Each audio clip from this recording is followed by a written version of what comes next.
नमस्कार प्यारे मित्रों, स्वागत है आप सभी का प्रबोध क्लासेज के YouTube चैनल पे। दोस्तों, आज हम एक ऐसी समस्या जो कि वास्तव में जेन्युइन समस्या है मेरे सभी आरपीएससी के जो नीट का एग्जाम होता है उनके, और जितने भी एग्जाम में एनसीईआरटी आती है उन सभी के लिए ये वास्तव में एक जेन्युइन समस्या है कि एनसीईआरटी को मैं कैसे पढूं, किस प्रकार से मैं एनसीईआरटी को स्टेप बाय स्टेप पढूं ताकि उसकी जटिल लैंग्वेज जो कि आपको समझ में नहीं आती है वो समझ में आ जाए।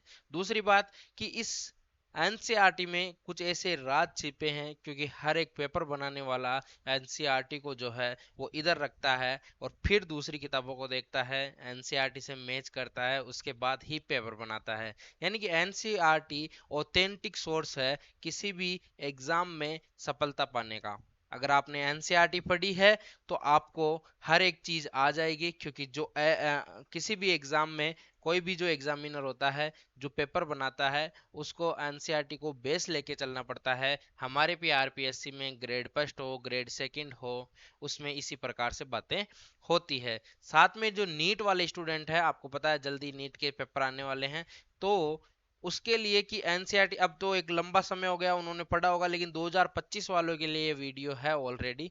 बाकी जिसने अभी तक नहीं पढ़ा है वो सरसरी निगाहों से एनसीईआरटी को कैसे पढ़े, ये भी हम लोग इस वीडियो में बताएंगे।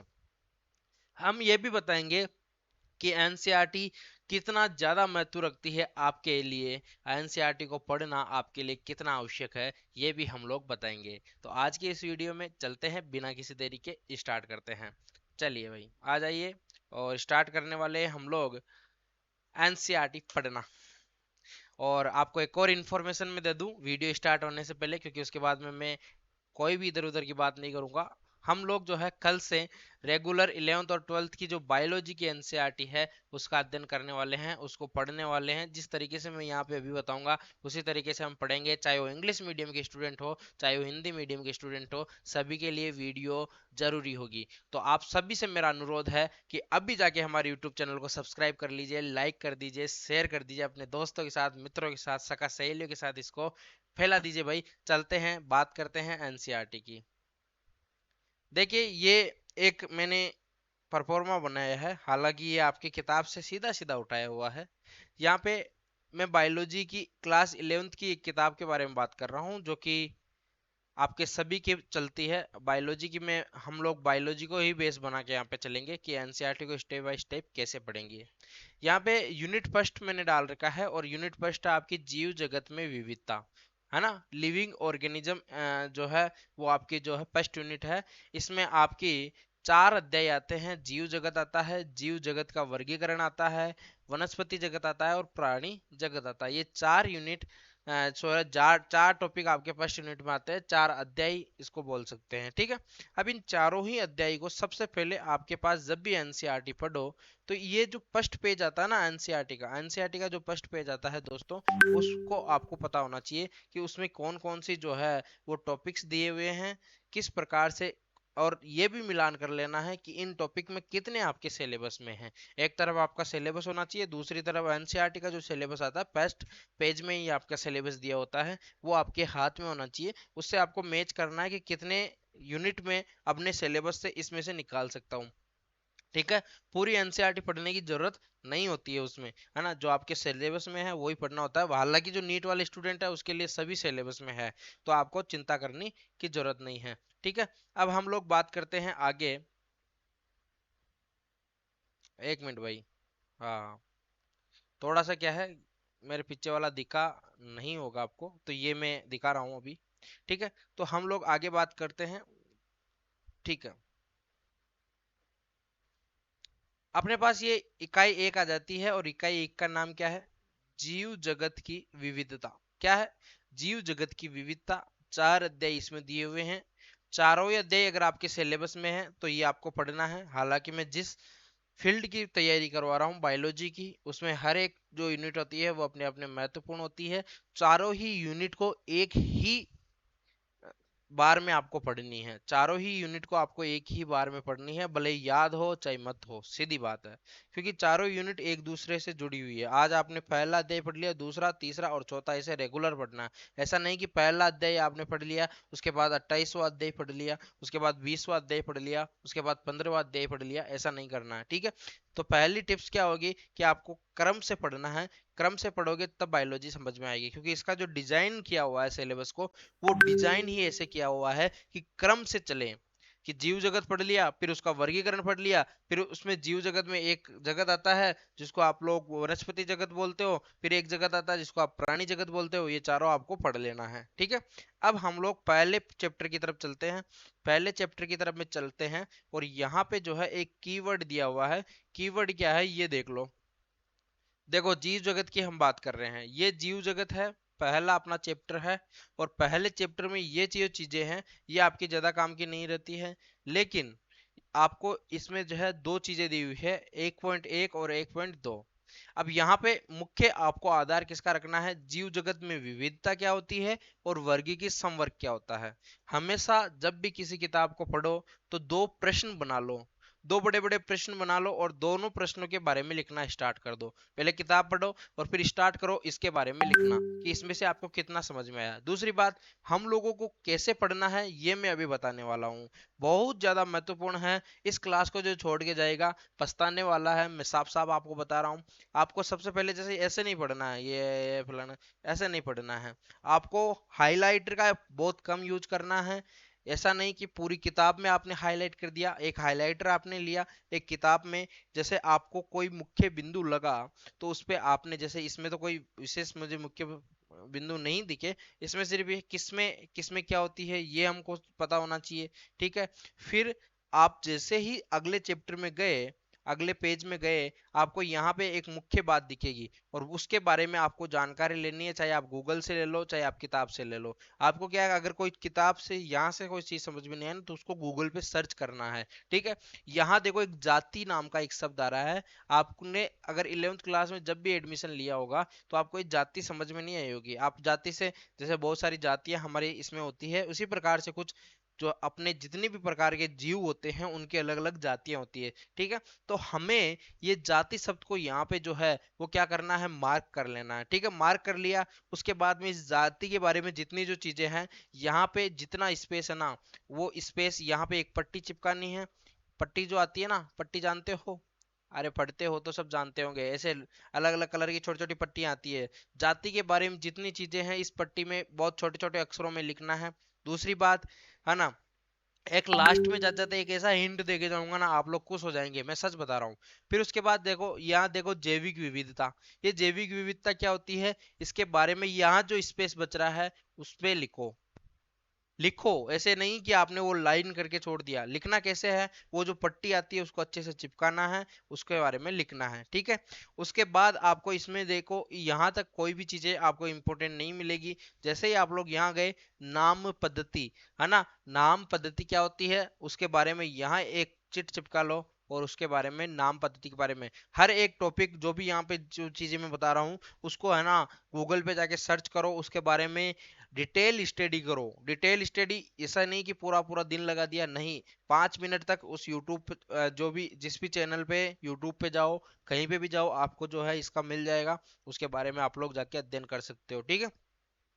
उसके बाद यहाँ पे दो चीजें आ रही है, देखो आप लोगों को अगर पढ़ना है, दो चीजें आप लोगों को यहाँ पे जो है वो आ रही है, वो मैं बता देता हूँ कौन कौन सी दो चीजें हैं। जैसे ही आप लोग अगले पैराग्राफ में गए, अगले पैराग्राफ में आपको मैं कलर चेंज कर लेता हूँ क्योंकि आपको समझ में नहीं आ रहा होगा, मुझे ऐसा लगता है। तो अगले पेज में जैसे ही हम लोग गए, हम्म, जैसे ही हम अगले पेज में गए, यहाँ पे देखो आपको दो बड़ी बड़ी चीजें दिख रही होगी, जिनको हम international code of botanical nomenclature, ICBN. अभी आईसीबीएन के बारे में आपको यहाँ पे लिखना है। दूसरी बात, आईसीजेडएन के बारे में लिखना है, ठीक है। मैं एक पे फट के बता रहा हूँ आपको, फिर हम कल से जो है रेगुलर हम लोग फर्स्ट यूनिट से स्टार्ट करने वाले हैं, ठीक है। तो अभी हमको क्या करना है, ये चीजें जो है वो अंडरलाइन करनी है। अगर आप लोग यूट्यूब चैनल पे आके पढ़ना चाहते हो तो स्वागत है आपका, नहीं भी पढ़ना चाहते हो ना तो आपके हिसाब से पढ़ो, मैं जो बता रहा हूँ उस हिसाब से पढ़ो आप, ठीक है। फिर उसके बाद हम बात करेंगे, देखो वंश नाम और जाति संकेत पद दोनों के बारे में डिफरेंट डिफरेंट टाइप से बातें करनी है ना। दो घटक होते हैं ये आपको इसमें बताया हुआ है, इसमें भी आपको पढ़ना है, लेकिन जो इंपॉर्टेंट हाईलाइटेड पॉइंट है ना वो यहाँ पे जरूर लिखो।